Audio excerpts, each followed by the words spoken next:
Pards! Meron na, may pauwi ka na, oh. Asan ka na?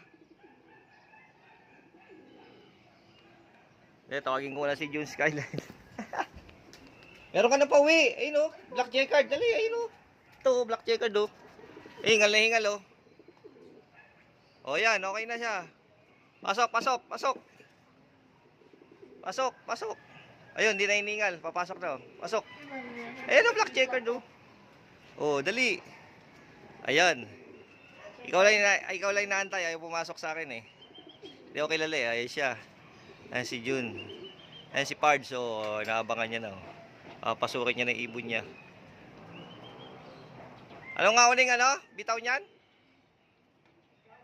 Bagabag. Yan, galing ng Bagabag. Ayan yung first drop niya na ibon dito sa loop niya. Ayan. Ayaw pumasok, oh. Tawagin mo na daw siya.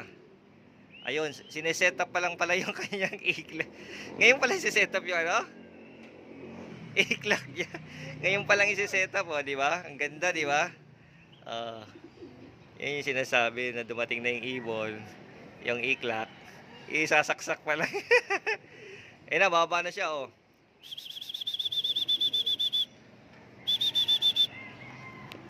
Tatago muna ako, mukhang ayaw pumasok, eh. Naiilang sa akin. Ayan, oh. Milingon-lingon lang. Oh. Ayun yung amo nyo, nag-set up pa lang ng ano, iglak. Ayun. Pasok. Pasok, pasok. Pasok na. Ayun, sa kanto. Halika na. Ayun. Nagkiyayang. Nasa kanto siya. Oh. Paano matawagin yun? Pito? Ay, umiikot sa likod. Umiikot sa likod. Kailangan yan. Dito na isa natin mga pards. Nalalagay ko lang ng iklak. Ayun, ayun, ayun, ayun. Sa gilid ng pader. Oh, yan ang kaganapan dito. Kaganapan sa loop ni June Skyline. Oh. Oh, di ba? May abangan natin kung paano niya tawagin. Saway.